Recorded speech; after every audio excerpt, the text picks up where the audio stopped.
అండి ఈరోజైతే ఒక అద్దరిపోయే టిప్‌తో మీ అందరి ముందుకి వచ్చేసాను. మన టైలర్స్ అందరికీ కూడా చాలా బాగా యూజ్ అవుతుంది. అదేంటంటే మనం లైనింగ్ కానివ్వండి, ఫాలు, థ్రెడ్స్ ఇలా కొనడానికైతే షాప్‌కి వెళ్తూ ఉంటాం కదా! అలా వెళ్ళేటప్పుడు 1, 2 పీసులనుకోండి ఇలా చేత్తోని పట్టుకొని వెళ్ళిపోవచ్చు చిన్న పీసులు కట్ చేసి.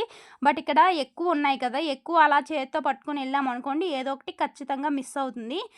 లేదంటే కవర్‌లో వేసి తీసుకెళ్ళినా సరే ఒక్కొక్కసారి కనబడవు కదా! అలా కాకుండా ఇలా చిన్న చిన్న పీసెస్ కట్ చేసిన తర్వాత ఒక ఫాల్ అట్టకు గనక కుట్టుకున్నట్లయితే మనకి అక్కడికి వెళ్ళిన తర్వాత ప్రతిదీ ఏది కావాలో అది క్లియర్‌గా తెలుస్తుంది. ఒక ఐడియా అన్నది ఉంటుంది. సో, నేనిక్కడ అన్నీ నాకు లైనింగ్‌లు, ఫాల్‌లు, థ్రెడ్స్ కావాలనమాట. కాబట్టి ఒక ఐడియా అయితే ఉంది. అలా కాకుండా ఒకదానికి లైనింగు, ఒకదానికి ఫాలు, ఒకదానికి థ్రెడ్డు అనుకోండి పక్కన రాసేసుకుంటాను. మనకి ఇంకా క్లారిటీగా ఉంటుంది. ఇంతకీ మీలో ఎవరైనా ఈ టిప్‌ని ఫాలో అవుతారా? లేదంటే ఇదే ఫస్ట్ టైమ్ చూస్తున్నారా అన్నది ఖచ్చితంగా కమెంట్ చేయండి. మీలో ఎంతమందికి తెలుసా అన్నది నాకు కూడా తెలుస్తుంది కదా!